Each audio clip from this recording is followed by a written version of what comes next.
It's important to understand just how your kite reacts to various levels of adjustment and tuning.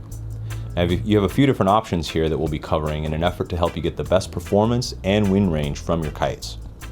In this example, we'll be using 2013 Cabrinha gear, but the reality of it is most of the stuff covered here can be applied to just about any 4-line Cabrinha inflatable kite out there. First, let's cover bar tuning. Cabrinha kites are designed to perform and fly best when all 4 lines are dead even at full power. To properly check this, find an open area with something solid to tie the flying lines off to. Run your flying lines just as if you're rigging them to the kite. Tie off an anchor point to a solid object of your choice. We're using a carabiner looped around this pole, but a plain line or even your bypass leash will work in a pinch. Start with an outside steering line. Make the lark's head loop and attach it to your anchor point. Next, grab the corresponding front line and find the hole that's located just beneath the knot at the end. The Phillips head screwdriver used to service your sprint fittings on the kite works perfectly for exposing the hole. The screwdriver is located in the front pocket of your kite bag in case you were wondering. Now, just repeat those last 2 steps for the remaining 2 lines. Back at the bar end, check to be sure that the trim strap is let out to full power and that there's no trim on the CAS strap. Lean back and pull on the bar with at least half your body weight. In this position, all 4 lines should be exactly even at full power. This means with the bar sheeted all the way in, you should not be able to pull out the harness loop to expose any amount of D-power mainline below the bar. You can see here that there's an inch or 2 difference in the lines based on the amount of D-power mainline showing below the bar. This is generally referred to as oversheeting. This oversheeting is a common occurrence on almost all control bars over time, as the center lines have a tendency to stretch more than the outside steering lines, since you're hooked into them for the majority of the time you're riding. And since the bar is constantly being sheeted in and out during your session, the outer steering lines aren't subjected to the same loads. While the particular amount shown here isn't critical, it can have an effect on how the kite feels and performs in all wind conditions. The more oversheeted the bar is, the bigger the negative effect is on the kite and your session. The average bar throw between full power and full D-power is intended to be here on most Cabrinha kites. For every inch that the bar is oversheeted, that's an extra inch that you'll need to reach in order to D-power the kite. It also moves the point of full power away from you. And while this might seem desirable in certain situations, we generally don't advise it, as it makes kites very prone to backstalling and generally hinders the overall performance. So assuming there's some level of oversheeting, the simplest solution is to just simply lengthen the outer line connectors, which are located at the end of the flying line. Do this by removing the connector from the flying line for easier handling and adjustment. Loosen the lark's head loop and slide it up the pigtail and away from the stopper knot. Next, you'll need to loosen the figure 8 stopper knot, which may take a little persuasion and some patience, so take your time here.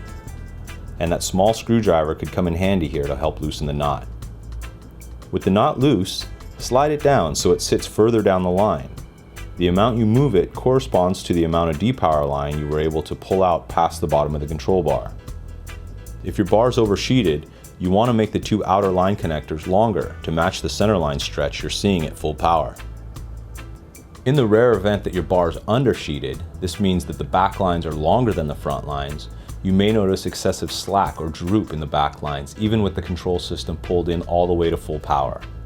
This can cause sluggish steering and a lack of low-end power when signing the kite.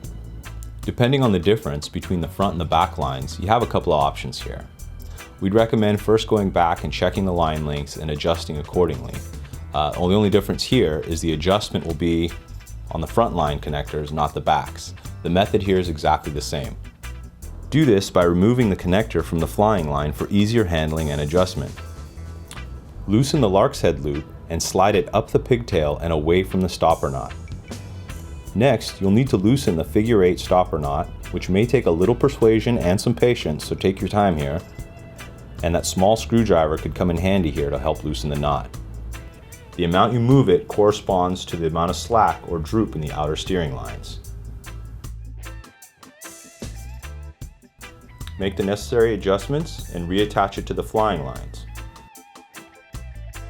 This is what we're after. All 4 flying lines exactly even at full power.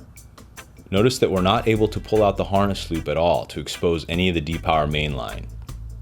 Now if you've tuned and adjusted the bar correctly and you're still noticing a lack of low end power or a sluggish steering response when using the kite in the recommended wind range, of course, you can try running the back lines to the top knot on the rear bridle attachment point. Running your outer steering lines to this top knot on the kite will essentially tuck in the trailing edge and increase the attack angle, thereby causing the kite to sit a little deeper in the wind window. This deeper positioning in the window will produce more pull. Keep in mind that like everything else in life, there are trade-offs. The deal here is because the kite sits a little bit deeper in the wind window, it's slightly less efficient pulling you upwind. It may also be prone a little bit more to backstalling in lulls or if the bar should become oversheeted over time. In either of these scenarios, the solution is very simple and you can just drop back down to the middle knot on the kite or even the bottom knot if need be. Or if this happens and you notice excessively while you're riding, you can just pull in on the trim strap to help adjust that and lessen the attack angle of the kite. The bottom knot, which is furthest from the kite, can also be used in a couple of different scenarios. Most commonly, if you know your bar is slightly oversheeted, similar to the example we showed earlier, then running your backlines to this bottom knot should help to even things out a bit and keep performance up. This setting can also be used in situations where you might be looking for a little extra D-power, such as maybe riders that use the same power, the same kite size, but might have a shorter reach, and therefore running the kite on the bottom knot will give them a little bit of extra D-power closer to the bar. Keep in mind that this setting also offers a little bit less low-end power to start out with as well. Now this setting is not designed to be a substitute for riding a smaller kite when the conditions call for it. So if you're out riding around and you know your bar is trued up and it's not oversheeted, but you're having to ride around in a wind condition where you're fully sheeted out with the trim strap pulled all the way in, it's time to come in and rig a smaller kite. So remember, with all 4 lines tuned to be exactly even at full power, the middle knot will offer the best combination of power, performance, and usable wind range on all of our kites. So hopefully this shed a bit more light on how to keep your Cabrinha gear properly tuned and performing at its best. If you guys should have any questions about any of the Cabrinha gear, please feel free to email us at support@cabrinhakites.com.